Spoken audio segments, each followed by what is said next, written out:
दोस्तों, रामायण के बारे में हम सभी जानते हैं और उसके सभी किरदारों से भी हम भली प्रकार परिचित हैं। इन्हीं पात्रों में से एक महत्वपूर्ण पात्र मंदोदरी का था। हाँ दोस्तों, आप सही समझे, मैं रावण की पत्नी, लंका की महारानी मंदोदरी के विषय में ही बात कर रहा हूँ। मंदोदरी बहुत सुंदर, पतिव्रता और ज्ञानवती स्त्री थी। उसके पास ऐसी विद्या थी जिसकी सहायता से वह वर्तमान में घटित होने वाली घटनाओं के दूरगामी परिणामों को भी जान लेती थी। मंदोदरी रावण को हमेशा सतमार्ग का सुझाव देती थी। रावण छल से सीता को हरण करके अपने साथ लंका ले गया, तब भी मंदोदरी ने उसे इस अनैतिक कार्य को करने से बहुत रोका और सुझाव दिया कि वह देवी सीता को ससम्मान उसके पति श्री राम को सौंप दे। वो जानती थी कि यदि युद्ध हुआ तो उनके समस्त कुल का नाश हो जाएगा, इसलिए वो नहीं चाहती थी कि रावण अपने अहंकार के वश में राम को युद्ध के लिए ललकारे। परंतु हम सभी जानते हैं कि स्त्री के मोह में पड़कर रावण ने मंदोदरी की एक न मानी और अंततः युद्ध हुआ। और इस युद्ध का परिणाम यह हुआ कि सारी लंका का विनाश हो गया। रावण के भाई विभीषण और पत्नी मंदोदरी को छोड़कर रावण के संपूर्ण कुल का नाश हो गया। मंदोदरी की बात न मानकर अपने अहंकार के चलते रावण ने अपने पुत्र, पौत्र, बंधु बांधव समेत पूरे कुल को काल के मुख में झोंक दिया। मंदोदरी चाहकर भी रावण के प्राणों की रक्षा न कर सकी और इसके साथ ही संपूर्ण लंका का विनाश हो गया। क्या आप जानते हैं कि मंदोदरी कौन थी? वह किस कुल की राजकुमारी थी? और रावण की मृत्यु के बाद मंदोदरी का क्या हुआ? क्या मंदोदरी ने किसी और से विवाह कर लिया था या फिर रावण की चिता के साथ ही सती हो गई थी? इन सभी प्रश्नों के जवाब जानने के लिए आप हमारे साथ बने रहिए, लेकिन उसके पहले आप हमारे चैनल को सब्सक्राइब करना ना भूलें। हिंदू पुराणों के अनुसार मदुरा नाम की एक अप्सरा हुआ करती थी जो भगवान शिव से बहुत प्रभावित थी। इसी कारण एक दिन वह कैलाश पर्वत पर जाती है। वहां जाकर वह देखती है कि शिव जी अकेले एक शिला पर बैठे हुए ध्यान में लीन हैं। उनके समीप माता पार्वती को न पाकर मदुरा के मन में कुछ सूझा और आसक्तिवश वह शिव जी को रिझाने के लिए, उनका ध्यान भंग करने के लिए उनके आसपास अटखेलियां करने लगती है और भगवान शिव के चारों ओर नृत्य करने लगती है। मदुरा अपने नृत्य में इतनी लीन हो जाती है कि उसे पता भी नहीं चलता कि कब माता पार्वती उसके समक्ष आकर उसके सभी कृत्यों को देख रही होती हैं। माता पार्वती मदुरा की इन हरकतों को देखकर रुष्ट हो जाती हैं और उसे मेढकी बन जाने का श्राप दे देती हैं। जैसे ही मदुरा माता पार्वती का वचन सुनती है, वह भययुक्त होकर विलाप करते हुए पार्वती जी के पैरों में गिर जाती है और उनसे क्षमा याचना करने लगती है। मदुरा की दशा पर माता को तरस आता है, इसलिए माता पार्वती मदुरा से कहती हैं कि तुम विलाप ना करो, क्योंकि श्राप को वापस तो नहीं लिया जा सकता, परंतु समय आने पर स्वतः ही तुम्हें इस श्राप से मुक्ति मिल जाएगी। माता पार्वती के वचन समाप्त होते ही मदुरा मेढकी के रूप में परिवर्तित हो जाती है। मदुरा वन में मेढकी के रूप में अपने जीवन का यापन कर रही होती है। तब उसे अपने जीवन में बहुत सी कठिनाइयों का सामना करना पड़ता है। जंगली सर्पों आदि विषैले जीवों से अपने प्राण बचाने के लिए वह यहाँ से वहां भागती फिरती है और जब सुख के दो पल पाती है तो अपनी स्थिति के कारण वह खुद को कोसती और मनी मन शिवजी और मां पार्वती का ध्यान करती और अपने कर्मों के लिए उनसे क्षमा मांगती कि उसे जल्दी ही इस मेढकी के रूप से छुटकारा मिल जाए। एक दिन वह मेढकी भोजन की तलाश में छोटे कीट पतंगों का शिकार कर रही होती है। तभी एक विषैला सर्प उसे अपना शिकार बनाने के लिए उसके पीछे पड़ जाता है। वह मेढकी अपने प्राण बचाने के लिए भागने लगती है, परंतु सर्प उसका पीछा नहीं छोड़ता। मेढकी भागते हुए ऋषिजनों के आश्रम में घुस जाती है और रसोई का दरवाजा खुला देखकर वह रसोई में चली जाती है, परंतु सर्प भी उस मेढकी का पीछा करते हुए रसोई में पहुंच जाता है। सर्प को देखकर भयभीत मेढकी उछलकर एक भोजन के पात्र के किनारे बैठ जाती है। जैसे ही सर्प उसके पीछे आता है, वो छलांग लगाकर नीचे कूद जाती है, परंतु सर्प इतनी लंबी छलांग न लगा पाने के कारण उसी पात्र में गिर जाता है और पात्र का रखा भोजन विषैला हो जाता है। मेढकी वहीं बैठी सोचती है कि यदि इन ऋषि जनों ने यह भोजन ग्रहण कर लिया तो विष के प्रभाव से सभी मृत्यु को प्राप्त हो जाएंगे। मेढकी यह सब सोच ही रही थी कि तभी उसे एक उपाय सूझता है और ज्यों ही वे ऋषि रसोई में आते हैं, उनकी आंखों के सामने ही वह मेढकी उस पात्र में कूद जाती है।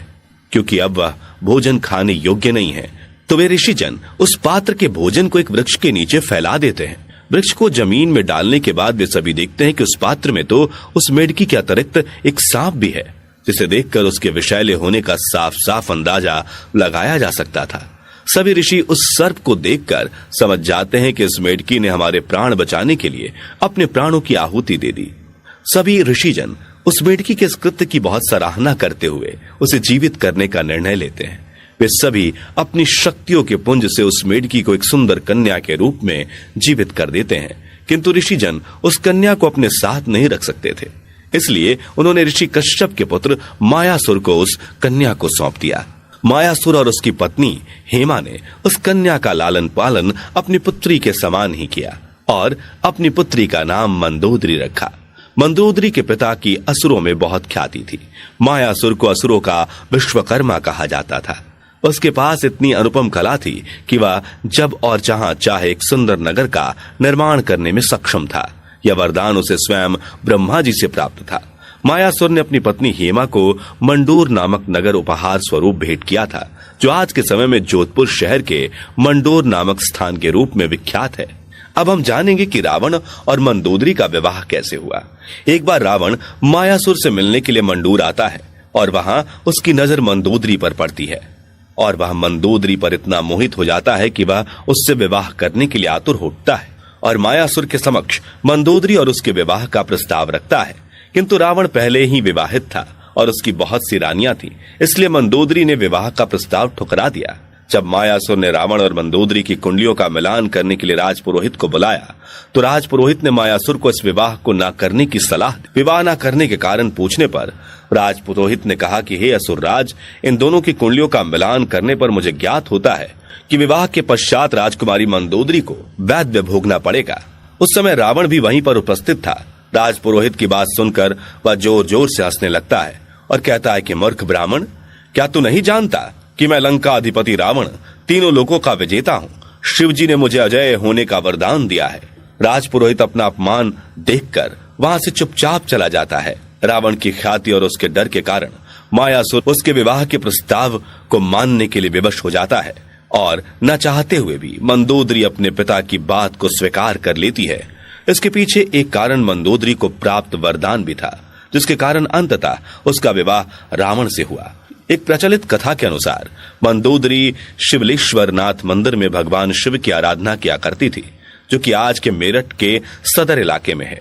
किंवदंतियों के अनुसार मंदोदरी ने भगवान शिव से एक ऐसे वर की कामना की थी जो धरती पर सबसे अधिक विद्वान और सर्वाधिक शक्तिशाली हो, और उस समय केवल रावण ही एकमात्र ऐसा पुरुष था जो प्रकांड पंडित और अजय योद्धा था, जिसके चलते रावण और मंदोदरी का विवाह संपन्न हुआ। कहा जाता है कि रावण और मंदोदरी का विवाह आज के जोधपुर के मंडोर रेलवे स्टेशन के समीप स्थित एक मंदिर में हुआ था। विवाह के पश्चात रावण ने मंदोदरी को आश्वस्त किया कि वह उसे अपनी सभी रानियों में सर्वोच्च स्थान प्रदान करेगा और वह लंका की महारानी होगी। मंदोदरी एक रूपवान और ज्ञानवती होने के साथ साथ एक पतिव्रता स्त्री थी। कहा जाता है कि अपने पति रावण के मनोरंजन के लिए मंदोदरी ने ही शतरंज के खेल का प्रारंभ किया था। मंदोदरी के गर्भ से रावण को मेघनाथ और अक्षय कुमार नाम के 2 कुल दीपक प्राप्त हुए थे। जनश्रुतियों के अनुसार रावण की मृत्यु के पीछे एक कारण मंदोदरी को भी माना जाता है। कहा जाता है कि रावण की मृत्यु एक दिव्य बाण से ही संभव थी और यह बात केवल रावण की प्रिय रानी मंदोदरी को ही ज्ञात थी, परंतु हनुमान जी की बातों में आकर मंदोदरी ने उस बाण का भेद खोल दिया और हनुमान जी ने बड़ी ही चालाकी से उस बाण को राजमहल से चुरा लिया और इसी बाण से श्री राम ने रावण का वध कर दिया। मंदोदरी रावण के अहंकार से भलीभांति परिचित थी। वह जानती थी कि रावण कितना क्रूर और दुष्ट प्रवृत्ति का है, पर रावण को हमेशा समझाती थी कि उसे इन सभी कृत्यों को छोड़ देना चाहिए और सत्य के मार्ग को अपनाना चाहिए। परंतु अपनी शक्तियों को सर्वोपरि मानने वाले रावण ने उसकी एक न सुनी और इसका परिणाम उसे अपने प्राणों की आहुति देकर चुकाना पड़ा। क्या मंदोदरी ने दूसरा विवाह किया था? यदि हाँ, तो उन्होंने किससे विवाह किया था? दोस्तों, आप सभी जानते हैं कि रावण की मृत्यु तक लगभग उसके संपूर्ण कुल का सर्वनाश हो चुका था और हनुमान जी के लंका दहन कर देने के कारण समस्त लंका भी अस्त व्यस्त हो चुकी थी। परंतु रघुकुल नंदन के सहायक विभीषण और रावण की पतिव्रता रानी मंदोदरी इस युद्ध के पश्चात भी जीवित थे।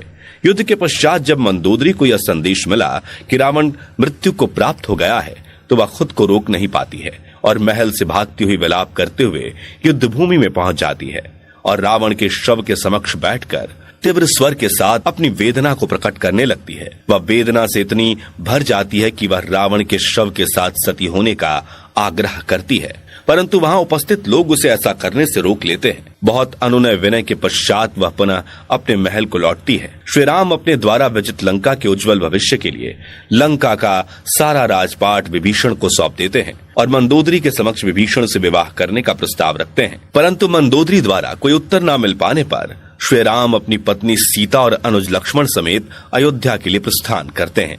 कहा जाता है कि रावण के वियोग से दुखी होकर मंदोदरी स्वयं को कई मास तक महल के कक्ष में बंद रखती है, परंतु कुछ समय बीत जाने के बाद वह अपने कक्ष से बाहर आती है और विभीषण से विवाह के प्रस्ताव को स्वीकार कर लेती है। लेकिन कुछ विद्वान मंदोदरी और विभीषण के विवाह को एक किंवदंती मात्र बताते हैं। उनका कहना है कि मंदोदरी जैसी पतिव्रता और ज्ञानवती स्त्री ऐसा निर्णय कभी नहीं ले सकती। वे इसे केवल एक मिथ्या बताते हैं जो कि लोक कथाओं द्वारा फैलाया गया है, क्योंकि रामायण अथवा पुराणों में इसका कोई उल्लेख नहीं मिलता।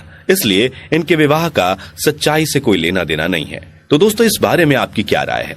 क्या मंदोदरी ने दूसरा विवाह किया था? और यदि आप भी मंदोदरी के विषय में कुछ ऐसी बातें जानते हैं जो किन्हीं पुराणों आदि में वर्णित हो या जिनका वास्तविकता से कोई संबंध हो, तो हमें कमेंट बॉक्स में कमेंट करके जरूर बताएं। उम्मीद करता हूं कि ये जानकारी आपको पसंद आई होगी और आगे भी ऐसी रोचक जानकारियों को जानने के लिए हमारे चैनल को सब्सक्राइब करना और फेसबुक पेज को फॉलो